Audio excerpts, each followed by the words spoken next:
What's up guys, Psychotic Maniac here. Before I begin, I want to let you guys know that the stories in this video are going to be from Reddit's Let's Not Meet and from Imgur.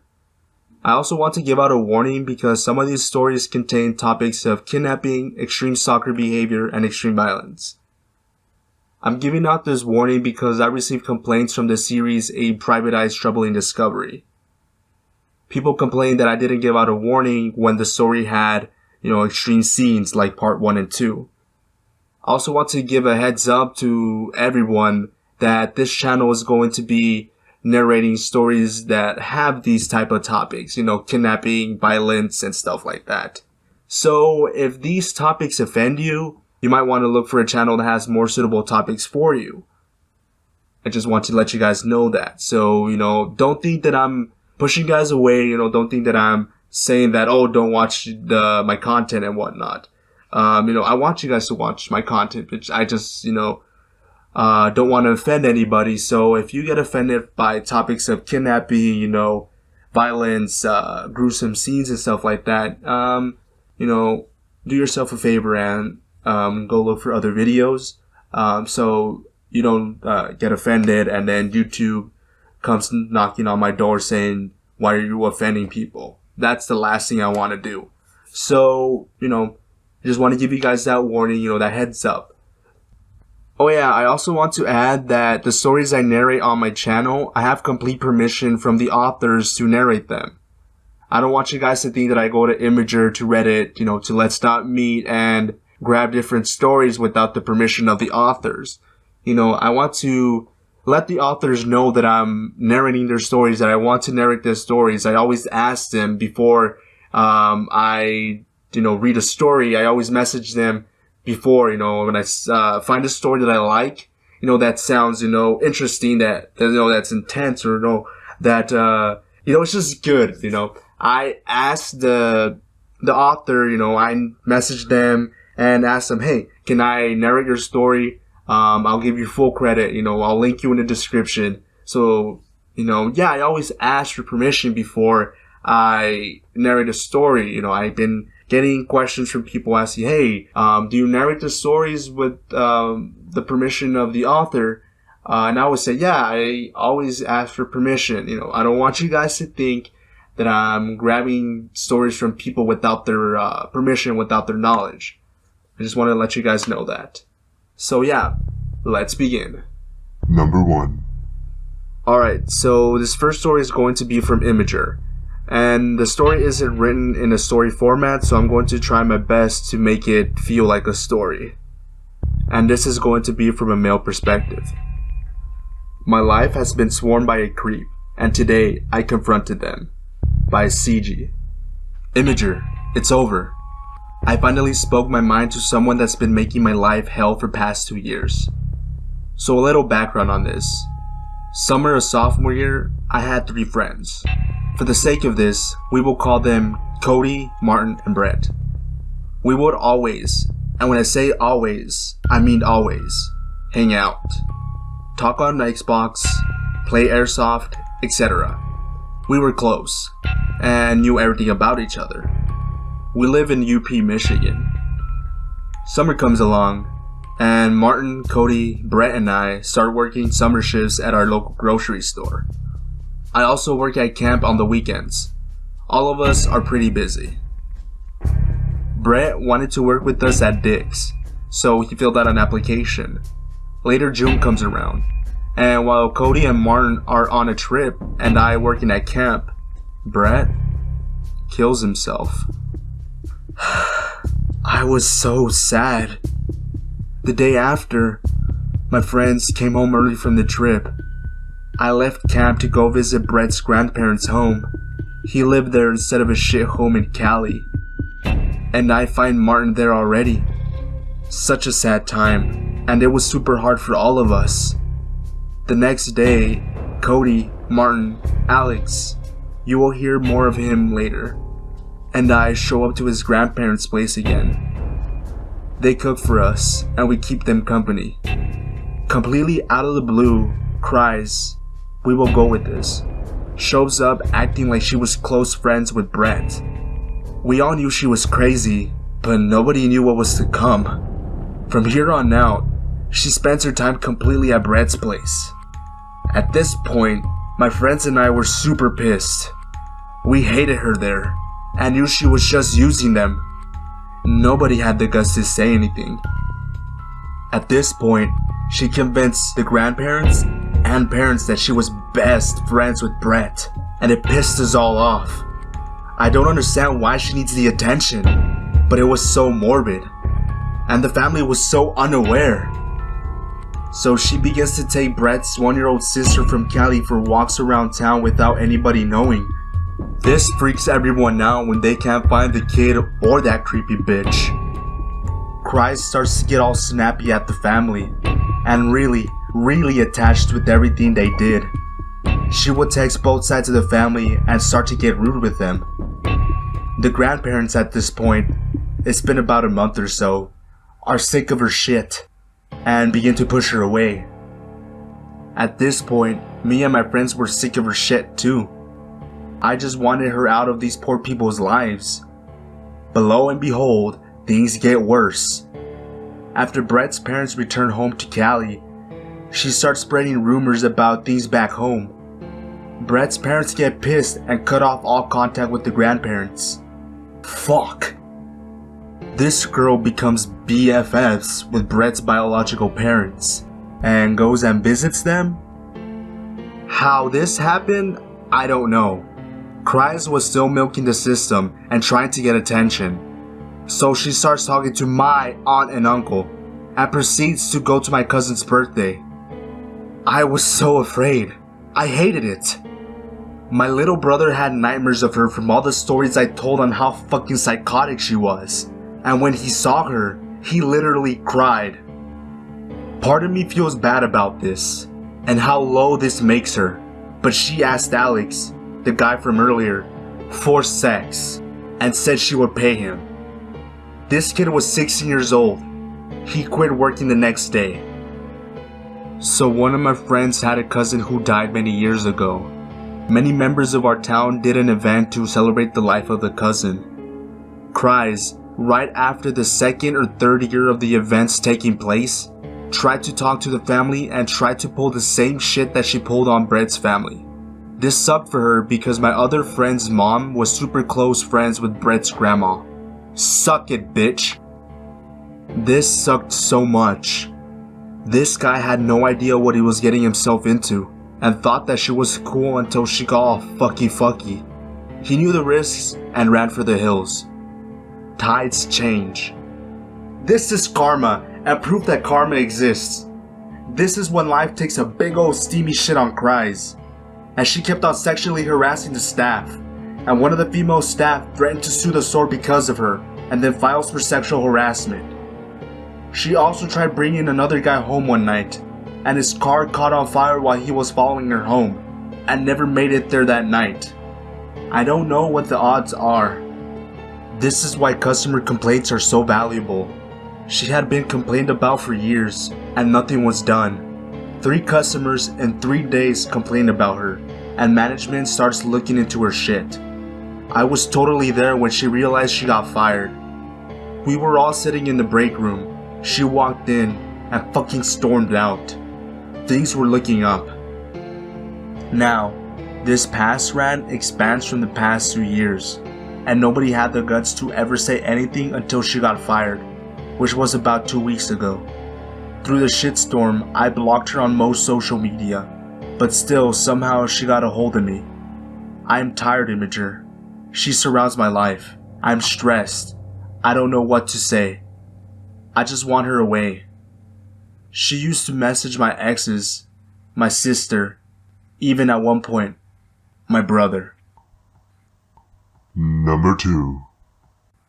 This Just Happened by 2T. I'm a student warden, like a resident assistant, at my student accommodation. It's my 3rd year doing it, so I like to think that I've experienced everything I could. I was wrong. It's 3:30 a.m. and I can't sleep. My best friend also lives here, but in another building. We have blocks. There's 5 of them all together. They're all located within a block of tenant flats, so it's usually pretty quiet. We have fobs and special keys, so it's pretty secure. My best friend messages me at past. Can't sleep either. But she's panicked, frantically messaging me that there's people outside her window. I bolt out of bed and quietly made my way to the reception building and into the office. I have master keys. Now, usually the CCTV system allows you to record and play back the video. Of course, it's not working right now. So I'm staring at the dark CCTV, trying to catch those fuckers. I have scissors in my hand, ready to pounce at some bell end, when my friend comes bolting into the building and into the office, her eyes as big as saucers. Right in that moment, in the middle of my own panic at the sudden entrance, we see some sick fucker drag himself across the view of the camera. We can't move. He's walking and sort of limping. Then we see another shadow. There's fucking 2 of them. I am really panicking right now. We stayed in the office nearly half an hour, making sure we didn't see them anymore. What we're guessing is, since our complex is right between the flats, there's a wall, about 4 feet high. These assholes must have jumped in, then jumped back. It's been a quiet night. Too quiet, really. The thing is, they sounded like they were arguing and looking for something, but it's 4 a.m. So, creepy, probably robber motherfuckers. I better not meet you. Looks like I'm not sleeping tonight. Number 3. Creepy old lady tried to kidnap me when I was a little girl. By Creepy Throwaway 101. I don't remember much from when I was younger, but I started recalling this memory now, and how in hindsight, how creepy it was. When I was about 5 or 6 years old, when I would go back home from school, there was always this old lady there. I don't remember very much of her, except that she was middle-aged till old woman, that was frumpy and wore glasses. She would always compliment me on how cute and little I was. She would also give me sweets and chocolates. Me, being so naive, thought that she was just being a really nice old lady, and I liked going there because of me being a sweet tooth. One day, when I was going back home, I saw the old lady again. She smiled at me and gave me the usual compliments and sweets. I turned around, ready to go back home. Then I felt myself being lifted from the ground, and it was her. She smiled at me with a huge twisted grin and said something along the lines of, "Come on, let's go to my house." I freaked out, so confused I started screaming, crying, wailing, "No, I want to go home." The lady then put me back down on the ground and started laughing, with that same twisted grin on her face. "I was only joking, dear. Calm down. I wasn't trying to hurt you." Then I went home as fast as I could. For some reason I didn't tell anyone. I don't know why. Maybe it was 5-year-old me didn't know how to bring it up to my parents? Anyway, I was careful not to go to the creepy lady again. I never saw the lady again after the incident. So, creepy lady, let's not meet again. Even if it was a joke, or even if you had yummy sweets, especially for me. Number 4. I love staying up late. Watching television until 3 a.m. is my bread and butter. Suffice to say, this is a usual theme for me when I'm home alone. With my dad going away for work every 2 weeks and coming home for one, it was very easy for me to get away with it while I was still in school. And for context, I live with just my dad, as my mom passed away from cancer when I was only 12. But I wasn't completely alone though. I had a tuxedo cat with the most fitting moniker, Tuxedo. I've had him since I turned 16, and he's kept me company during the many long Canadian winter nights when I was by myself. His two favorite places to sit were the small red couch on the right side of the television and the small table that was placed in front of the large living room window. I also occupied the big red couch in front of the television. One more important thing to note is that my dad insisted I close the curtains on the large living room window when it became nighttime. To him, he thought it was dangerous to let people see into the house and could tempt a break-in. But in my mind, I always figured no one would be dumb enough to break into a house with the lights on instead of a house with no lights on at all. So I usually left them open the entire 2 weeks he was away because laziness. So on this particular night, I was watching a documentary. I think it was about some couple being held hostage somewhere in Australia. These certain documentaries would be on very late, which wasn't a problem for 18-year-old me in the slightest. Tuxedo obviously felt differently, as he had chosen to gaze outside the living room window instead.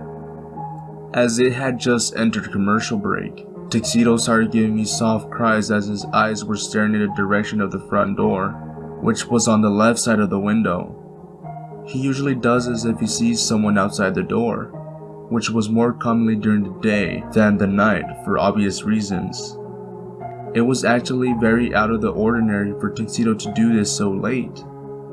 At first, I assumed it might have been an outdoor cat or a wild rabbit by the door, but I could tell Tuxedo's wail for especially worrisome, so I decided to check it out myself. Here's the layout of my front door entrance. Tuxedo and I were on the top floor, but the entrance was at a lower level that was between the top floor and the basement. There was a small staircase that went down from the top floor towards the front door, and a second small staircase that went further away from the door to the basement. Hopefully that was a good explanation of it. So I'm standing at top of the staircase, about to go down and open the door to see for myself, when I see a large shadowy figure in the frosted glass of my front door. I nearly collapsed to the ground when I saw this. It was definitely not my dad, and 11 PM at night? It was certainly not something I expected to see. I could tell whoever this was had something in the door, and was trying to pry it open. At that moment, something came over me that I can't explain. It might have been the fact that I knew I had no one in the house to help me, or the fact that I felt the urgency to protect Tuxedo from this intruder, but I grabbed my cell phone off the arm of the couch and threw the lights on over the door. The shadowy figure was now fully visible, and clearly startled as our eyes met through the frosted glass. His face displayed in a jagged reflection. "Leave now! I'm calling the police! Leave!" I didn't even get to finish before he was dashing off my yard and into a car across the street. Before I could even tell the make and model, let alone the license plate, he was gone. All that remained was a crude crowbar on the front step. Now, it's up for debate what that man was at my house for. I certainly didn't recognize him in the few seconds I looked at him. While this definitely shattered my imagined immunity from danger if my lights were still on, part of me wonders if he might have still attacked if I wasn't awake that night. One thing is for sure though, Tuxedo saved my life that night. I don't even want to imagine what might have happened if Tuxedo wasn't looking out that window that night.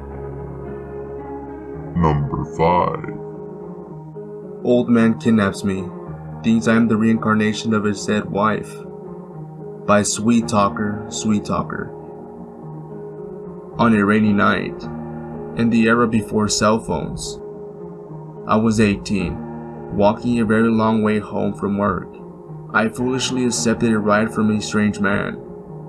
Small town girl, living in her lonely world, and I had just gotten off of a double shift. He was elderly, acted genuinely concerned for me, and I saw a Bible in the back seat. Probably safe, right? The car was old and broken down, and he had to get out to open the door for me. It took him a while as he had trouble walking with a bum leg. He told me the passenger door wouldn't open from the inside. I immediately felt weird, but years of nice girl Training told me, "He's going to so much trouble, don't say no." We chatted for a while, and he politely complimented my uniform, my hair, and told me I looked like his late wife, and that her spirit must have led him to help me get home. It sounded very sweet the way he told it. The conversation turned into if I was still in school, what my hobbies were like, and gradually turned to whether or not I was on my period, which was rude, but he acted like it was going to be a punchline of a joke. So I laughingly asked him why would he want to know. He said, very calmly, "Because if you're fertile, we should start trying for a family right away." Oh shit. He said that God had kept him lonely for years, but now, because I looked so much like his late wife, it was clear that I was meant to be his, so he could start his life over again, and finally have lots of children like his wife wasn't able to do. He grabbed my hand and kissed it, and said, "I can't wait to show you our new bed." I told him I forgot something at work. He told me I could get it tomorrow. I told him that I needed to go pee. He said I could hold it until we get home. He wasn't going to let me out. He kept talking about how things were back then, and how men are the head of the household, that women are to follow their fathers and then their husbands, and God says this and God says that. He talked about his wedding day, how his wife's father had given her to him. So I blurted out, "You're going to get my father's permission to marry me before taking to your home, right? God would want that, right? You need to do that because otherwise we will be living in sin, and the marriage bed is holy," which I remember from many days of church sermons. He got offended then, and said that he knew the Bible better than I did, and of course he knew that he had to ask my father for permission.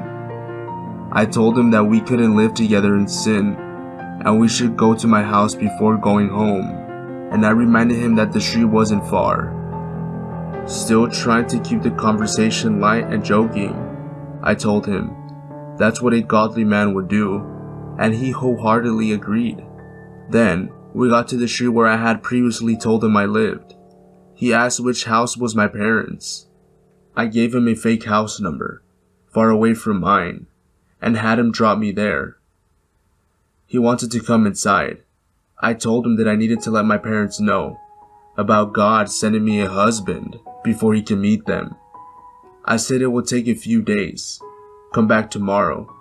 He said, "I will give you a few minutes, but then we need to be on our way." I told him to drive around the block so I could have time to pack my clothes. He nodded and finally opened the car door. I ran to the house door, waved him until he drove away, then sprinted to my house, where I lived alone. I double bolted my door and put the couch in front of it that night. Never saw him again. I did not call the police, though I wish I had. I moved in with my boyfriend a few days later, and I insisted on waiting at work until he could pick me up every night. Number 6. Psycho Online Hunter by Lee Arlo. Here it goes. I've been wanting to share my story for a while now, but had to get up the courage to talk about it. It really shook me up, and though it's been a few years now, I'm still affected by it at times, and keep thinking about how lucky I am he didn't choose me. I'm a regular social media user, primarily on art and music communities, and this is where it all started, online, in early 2014. My favorite community I shall call Greensplat, who I had been a member of for a few years at the point, was my favorite spot to post art and share music to other individuals who share the same interests similar to my own. For privacy reasons and concerns, my account was set to private, and only accepted fellow splatters, members, could view my own personal page. I learned early on that there was a lot of creeps/weirdos on the net, and filter out as many as I could by keeping my splatter group small. Aside from a few, most conversations was kept in public viewing that I had with most members. A few splatters were an exception, and I chatted with them on private chat from time to time. But then, he popped up. I had recently added this new splatter to be able to view my content on my page. He had passed my filter, and unless he started to give me alarm, he seemed to be okay to have on there. He private messaged me. We started talking about the community, which lasted over an hour. I guess you could say we hit it off. It was then after that, we started messaging each other a little more every day. We didn't know each other's names or faces since we didn't have that information shared online. But after some time, a few months of talking, we exchanged names and decided to have a Skype conversation. That was the first time I saw him, through webcam. He seemed pretty normal enough. I learned that he was currently living in Missouri, but had moved from the UK, and was originally from Florida. I was marveled at the fact that he lived in the UK before, since I had never left the country myself, and had only really stayed in my state, Texas, at that point in my life. Skype became a regular thing, not every day, but at least once or twice a week for several months. I learned more about him, his interests, his jobs, his roommates, Ferguson and all the riots since he didn't live far from St. Louis when they were happening. I learned about how when he lived in the UK, he got deported back to the US after breaking up with his girlfriend and his visa expired. He said he lost everything. Everything he acquired there was gone. He was at a total loss and was rebuilding his life, sharing an apartment with a guy he knew. He sent me a picture once of a woman he said was a really good friend of his, and one of a little girl he said was his daughter who was back in Florida. We carried on usually. I ended up opening up to him a lot, because at the time I was going through a loss of my younger brother who had passed away a year before, and transitioned spiritually. We talked about that a lot, and he seemed to offer comfort that I felt at the time was genuine. I felt like I developed a real friend of sorts. Later, towards the end of the year though, our video chats became less and less, until one day, he disappeared completely. No more Skype, no more art communities, no more messages. Just gone. In truth, I did feel a little sad, just because we talked well, and he never said he was going to leave the art community, or said goodbye. I have grown accustomed to talking to him at least 2 times a week. He had always said he hated where he was, and that he wanted to leave. Go somewhere new, somewhere different. He even said a few times, maybe he should come down to Texas to meet me. He thought we would hit it off in person too. I joked back that I'd even buy him a ticket. 4 months pass, when out of the blue, I get a message on a posting I did on my online art community from him. It's a message from his account, but the message is incoherent, incomplete, but a part where he calls me a bitch. It upsets me. I take him off my Greensplat page and message him privately one last time asking why he called me such a name out of nowhere after not talking to me for months. He responds a few days later, and he says he's too crazy and he can't talk to me because of it, 'cause he's not good.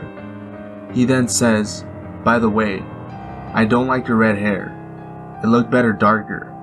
And that was the last message I ever received from him. His comment about my hair, I assume was because he saw me with dark hair when we used to Skype. But then when he resurfaced on my Greensplat page months later, I had a picture of myself with dyed red hair. I never talked to him again and banned him after those last messages. Time has passed, and it's around November 2015. Almost a year since I got those last messages from him. A lot has happened in my own personal life. Therapy, getting out of an abusive relationship 6 months before, trying to heal completely from that. Went online, on Greensplat, which I still use but just not as much except to use for therapeutic reasons of viewing art. I saw it. I saw it. I couldn't believe what I was reading, and the picture attached to it that I saw staring back at me. It was him, Michael, the splatter member that I had talked to for several months in 2014. His mugshot. I stopped in my tracks as I was scrolling through my feed, and his pic came on my screen. I almost didn't recognize him, but it was him. He looked terrible, but mostly frightening, dangerous, and crazy. I looked up at the caption and read it, and as I did, I felt the hair stand up on the back of my neck. My skin went pale. I searched up his name on Google as the splatter poster of his pic said to do. So many results and hits came in. It was true. Multiple arrests, different mugshots spanning from at least a decade. Fugitive on the run. After finding this out, I went back and messaged the splatter member privately who posted about Michael. She didn't say what he did on her post, but asked if anyone had any contact with him or had talked to him on the community since he had been a member to contact her. I messaged her and told her that I knew him and how I used to talk to him back in 2014. This is when she revealed everything to me about his alcohol/drug abuse, his temper, and his violence. She said that he was a career criminal on the run. He would skip town to avoid persecutions from his crimes. He went to jail for drug charges, but the serious was acts of violence towards women. She was a victim of his. I was in the process of going to court to press charges against him by her.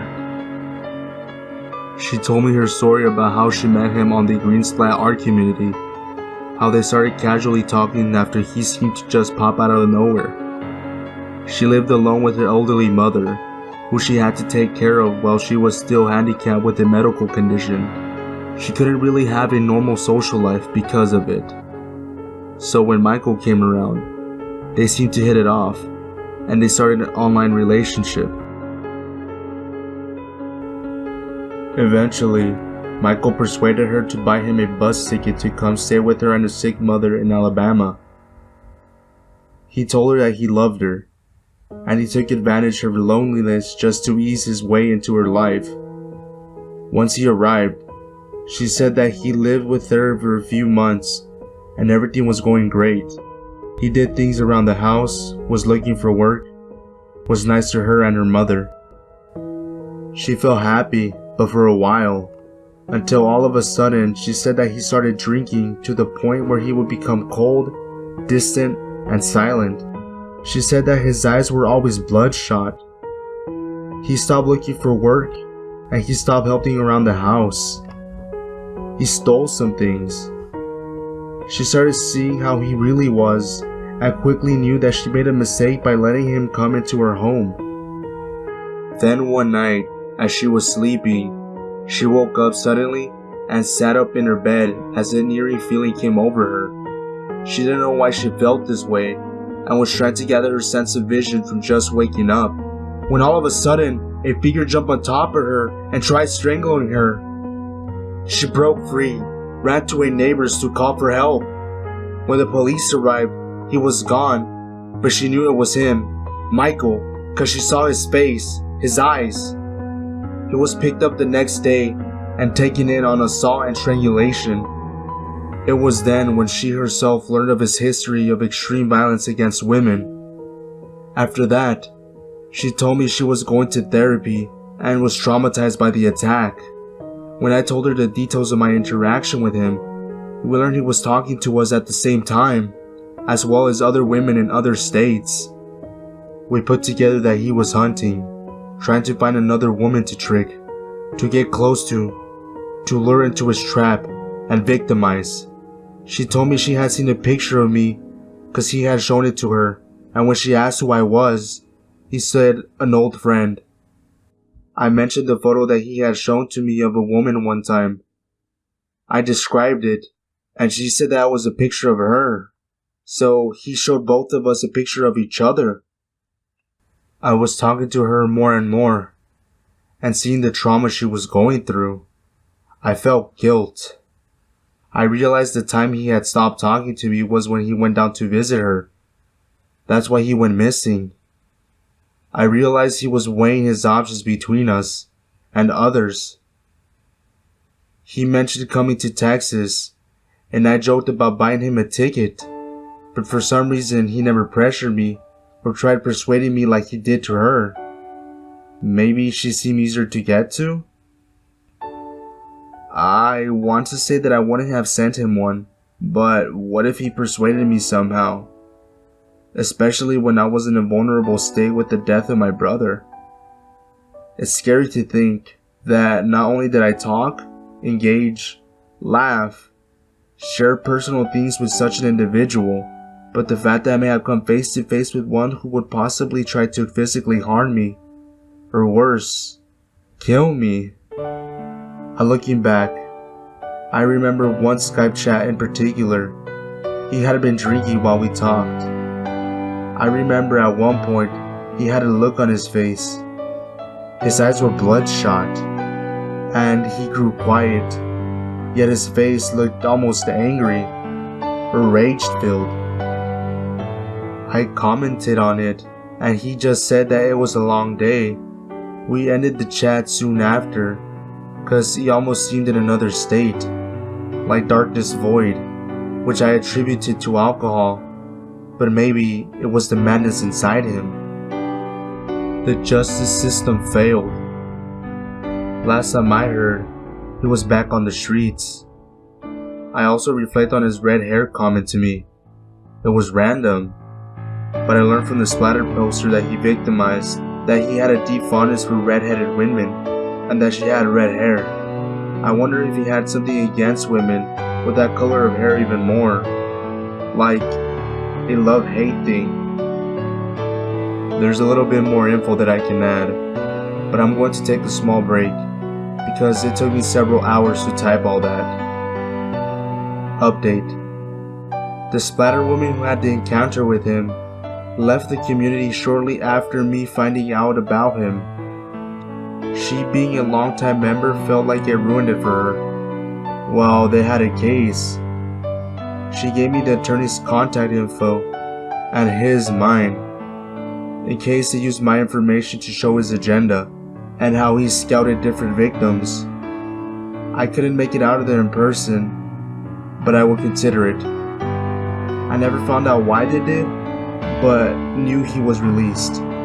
Of course, being a fugitive on the run, with being arrested that many times for extreme violence and not being kept in prison, is beyond me.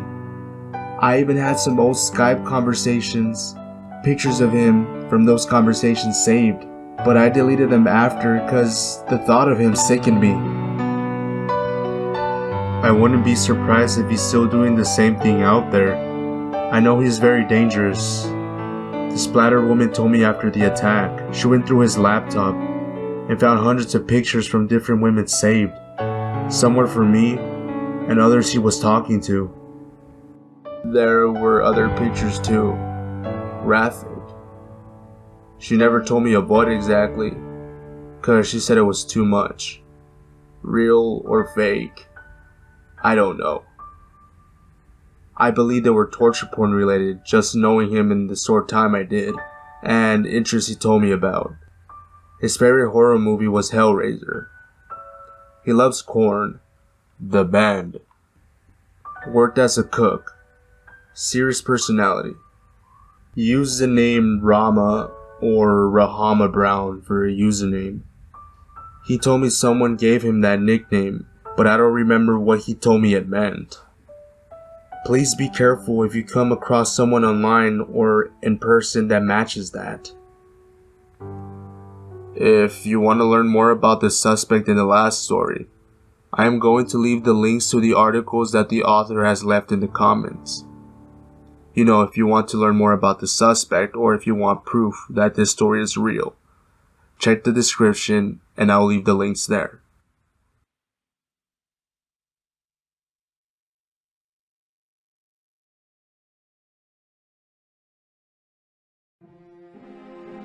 Hey guys, Psychotic Maniac here. Before I let you guys go, I would like to give you guys 2 messages. The first one being, be careful out there. Be careful out there on social media, on, if you go to public forums, if you go to chat rooms, like Omegle and stuff like that. Even on Facebook, and, Snapchat, Instagram, all those places. Be careful. Because in the last story you guys saw that the author was talking to someone that ended up being a criminal, a wanted criminal. So be careful out there because you never know who's behind the keyboard. Most of the times it might be a troll, but here and there it could be something potentially dangerous that might come back and bite you on the ass. So yeah, be careful.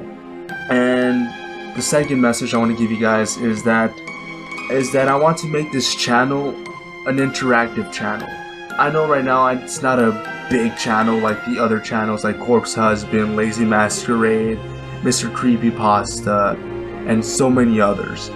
But yeah, right now I'm starting and I barely have 9 subscribers, but you guys are the OGs, you guys are the first members of the Psycho Squad. So yeah, I want this channel to be interactive, so if you guys have any suggestions, any constructive feedback, if you guys have some stories that you want me to narrate, if you guys have a topic that you guys want me to narrate, like Let's Not Meet, if you guys like Let's Not Meet stories, like this video is, it's a lot of Let's Not Meet, or if you guys want paranormal stories, or you guys want Glitch in the Matrix, or if you guys want me to read some creepypastas, let me know in the comment section. Let me know, because that's how I guess I'll communicate with you guys. Also, if you guys have stories, send them to my email, psychotic.maniac.stories@gmail.com. I want to communicate with you guys. I want to interact with you guys at a personal level. I just don't want to be here pumping out videos on this channel and just like a robot, just pumping out videos and not giving a shit about my subscribers. No, I don't want it to be like that. I want to interact with you guys. So yeah, go into the comment section, put in feedback, stories you want, and while you're down there, destroy that like button, because that's how I also know what topics are liked and what topics are not liked. The more likes the video has, regarding a topic, I will make more of those because I know you guys like those. But yeah, destroy that like button, and if you're not subscribed to my channel, what are you doing? Just subscribe to my channel. You're already down there liking my videos, so might as well subscribe as well. If you're not already subscribed at this, become part of the Psycho Squad, so you don't miss out on any of my future content as well. And remember, everyone is a tad bit insane.